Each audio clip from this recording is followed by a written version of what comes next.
Salut tout le monde, j'espère que vous allez bien. Aujourd'hui, on se retrouve pour un match de nuggets. Alors, donc, je veux faire du poulet pané, moi j'adore ça. La première technique, ce sera donc dans la farine de soja, dans l'œuf et dans la couenne de porc. Et on va faire une deuxième technique sans porc pour comparer. Donc, dans la farine de soja, dans l'œuf et dans la farine de soja. Voilà. Alors là, on n'est pas dans une vidéo qui va traiter de choses inflammatoires, pas inflammatoires. On est là pour se faire plaisir. Il y a des fois aussi où on peut se faire plaisir sans vraiment penser, comment dire, à ce qui est inflammatoire ou pas. Voilà, on s'en fiche. Quoi d'autre? Donc voilà, on va comparer les deux recettes. Je vais vous montrer comment je fais pour faire ma panure à l'anglaise cétogène. Et puis on va goûter.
Donc voilà les amis, là c'est ce que ça donne avec donc, la couenne de porc, donc farine de soja premièrement, œuf et couenne de porc réduit en poudre. Vous savez, c'est les chips de porc, je ne sais pas si vous connaissez. En fait, c'est de la couenne de porc qui est cuite au four et qui est complètement sèche. Donc quand on la réduit en poudre, en fait, bah, ça fait comme une sorte de chapelure. Et là, on va avoir donc plutôt farine de soja, œuf et farine de soja. Vous pouvez utiliser toutes les farines que vous voulez. Moi, j'ai utilisé celle de soja parce que je trouve que c'est la plus neutre. Vous pouvez utiliser celle de coco également, mais bon, elle laisse un petit goût. Il y a la farine de lupin qui laisse un léger goût aussi. Voilà, farine d'amande, ça le fait pas, je trouve. Après, chacun ses goûts. Mais moi, c'est les deux recettes sur lesquelles je me suis arrêté pour les comparer. Allez, du coup, on part en cuisson. Donc, pour la cuisson, j'utilise de l'huile de coco désodorisée. C'est pas la meilleure, mais en ce qui concerne la friture, moi, c'est celle que je préfère. Et puis, qui est la moins toxique quand même, on va dire. Hein. Donc, voilà, on va mettre simplement du coco dans une petite casserole comme ça. Et puis, on va faire nos nuggets dans un... Donc, voilà, comme vous pouvez le voir, le pot, il passe. Donc, je prends la mienne chez Action parce qu'elle est vraiment pas chère. Et dans votre... Nous allons commencer par cette sorte-là, celle qui est à base de chips de porc. Hop, on va la mettre directement.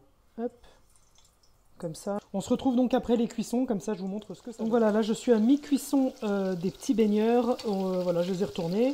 Vous voyez, déjà ils ont une bonne tête. Hein. Ils ont l'air très très croustillants.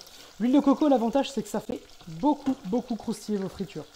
Voilà, donc on se retrouve pour la deuxième. Tirer nos petits amis qui sont juste hyper croustillants et qui ont l'air vraiment topissimes. Il y a une odeur, dommage que vous ne puissiez pas la sentir. On refait chauffer un tout petit peu l'huile et on balance le reste. Alors voilà les amis, donc la cuisson est terminée. Donc vous avez ici celle avec la couenne de porc et celle avec juste la farine de soja. Déjà en termes de texture, vous avez celle-ci qui est clairement beaucoup plus croustillante. Celle-ci ressemble plus, par exemple, vous savez, à la panure qu'on fait dans les fish and chips. J'ai assaisonné juste après la friture. Donc on va voir un petit peu ce que ça donne en termes de goût. Bon, du coup, on va goûter cela. Donc je vais mettre un peu de citron dessus. Hop, comme ça.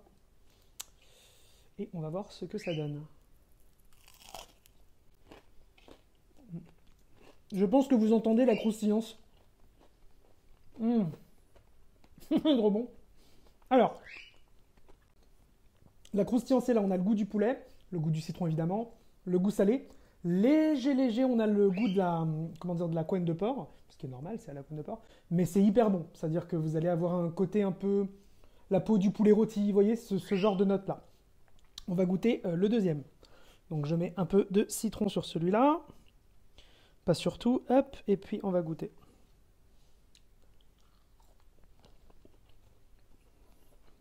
Mmh. Donc beaucoup moins croustillant, vous avez pu comment dire, l'entendre par rapport à l'autre, mais surtout beaucoup plus neutre. C'est-à-dire que là, il n'y a carrément pas de goût, on dirait une panure de fish and chips normale. Voilà, donc juste la farine de soja. Je vous remercie d'avoir regardé, je vous souhaite de passer une très très belle journée. Voilà, je vous fais plein de bisous et ciao!